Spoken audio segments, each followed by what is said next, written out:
काय झालं रे हे सगळं? काय बोलू, मला काहीच कळत नाही. मला काही कळलं पण नाही आतमध्ये ऑफिसमध्ये काय झालं.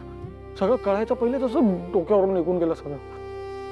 तू बोललास त्याच्याशी? मी तू काय आज ओळखते काय सरांना? आणि मी बोलून काय सर ऐकणार आहेत माझं? पण तायडे तू काही बोल, सरांचं जाम चुकलंय आज. अरे यार असं कुठे असतं काय? म्हणजे तुम्ही लोक किती मनापासून काम करता मी बघितलंय ना. तुम्ही सगळे लोक मन लावून काम करता, रात्री ओव्हर टाईम करता, काम संपून घरी जाता, आणि असं अचानक यायचं, एकदम यायचं आणि बोलायचं आहे उद्यापासून यायचं नाही. असं थोडी असतं. असं कोणी कामावरून काढून टाकतं काय? मला नाही पटलं.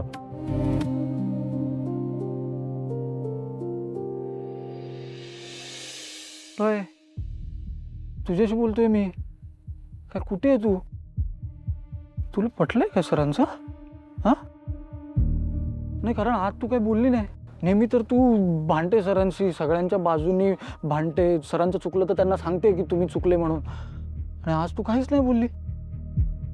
खरं बोल, तुला पटलंय वाटतं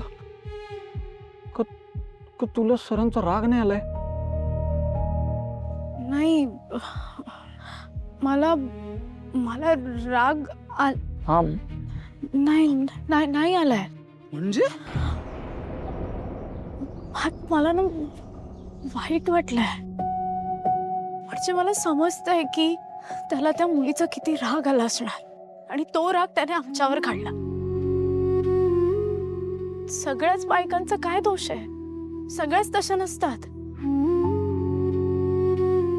पण बहुतेक हे त्याला कधी पटणारच नाहीये.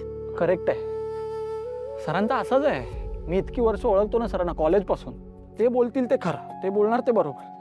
अरे पण तुम्ही जे बोलताय त्यांनी सगळ्यांना किती त्रास होतोय, किती वाईट वाटतंय हे बघायचंच नाही. आणि म्हणूनच बोलतोय सरांचं चुकलंय. मॅक, पण मला आता त्याचा राग समजतोय. मी बघितलंय रे पोलीस स्टेशनमध्ये.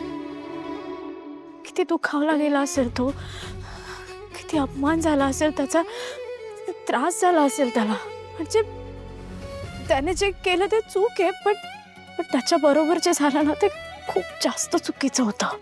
कदाचित ना हेच प्रोसेस होत नसेल त्याला, आणि माझं पण तसंच काहीतरी झालं. म्हणजे मला ना काय वाटतंय, काय सुधरतच नाहीये. शांत. त्याच्या हाताला धरून बाहेर काढलंय रे त्याने.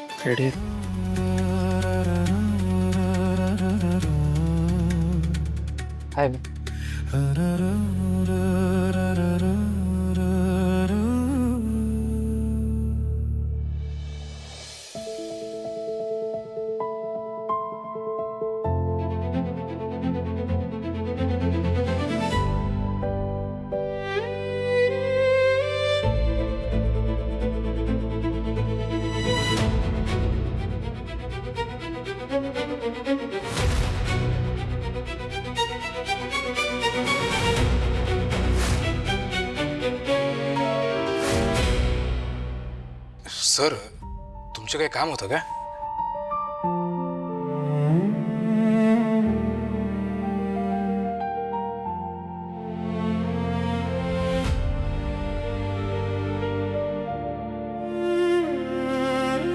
काय झालं सर? कोणाला शोधताय? तुलाच. ते अमृतधारा डिस्ट्रीब्युटर्सची लिस्ट मेल कर मला. हां, लगेच करतो. आणि हे क्रॉस व्हेरीफाय कर.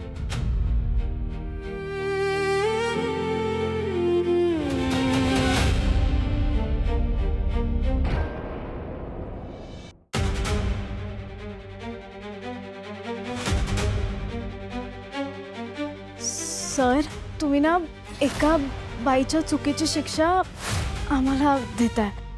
म्हणजे एकाचा राग तुम्ही सगळ्यांवर काढताय.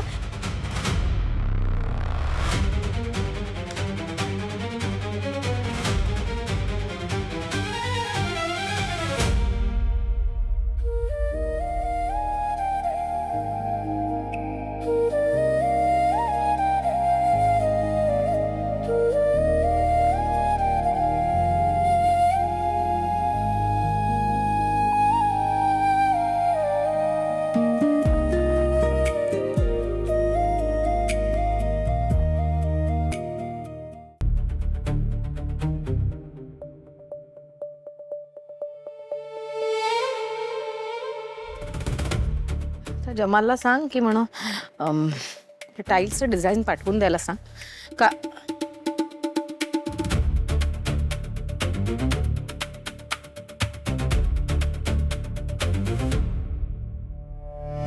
कॉफी सांग सरांना.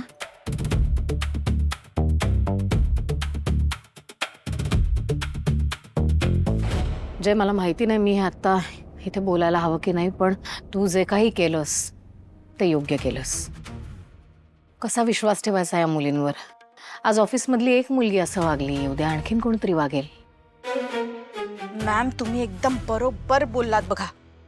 आजकाल कोण कधी कुठे काय आरोप लावेल काही सांगता येत नाही बाबा. नशीब थोडक्यात निभावलं. आता प्रकरण कुठपर्यंत पोहोचलं असतं काय सांगता येत नाही. शेवटी इब्रतीचा प्रश्न आहे रे, कॅरेक्टरचा प्रश्न आहे.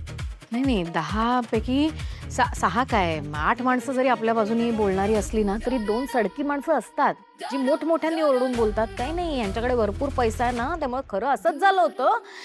यांनी पैसे चारून दाबलं प्रकरण. मिडल क्लास मुली, त्यांची मेंटॅलिटी, त्यांचं वागणं भीती वाटते. मी म्हणून नेहमी सांगते की या मुलींपासून, मिडल क्लास मुलींपासून दूर राहायचं आपण. आता काढलंयस ना कामावरून, काही फार चांगलं नाही बोलणार तुझ्याविषयी की एवढं काम करून सरांनी आम्हाला काय.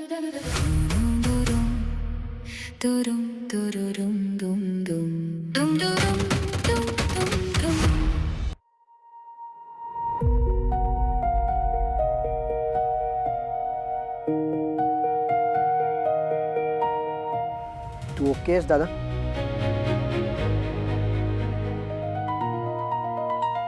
आई बोलली की तू फिमेल स्टाफला ऑफिसवरनं काढून टाकलंस ते चांगलं केलंस.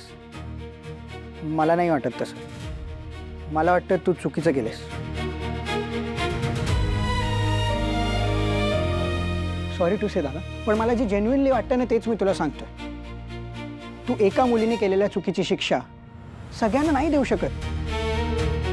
आय कॅन अंडरस्टँड ती चुकली, पण त्यामुळे तू कोणाचाच फायनान्शियल विचार न करता सगळ्यांना ऑफिसवरनं काढून टाकणार आहेस का?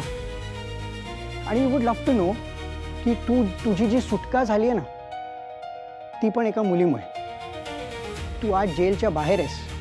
तुझी ही इमेज सोसायटीमध्ये मेंटेन आहे ना, ती पण एका मुलीमुळे, शर्वरीला.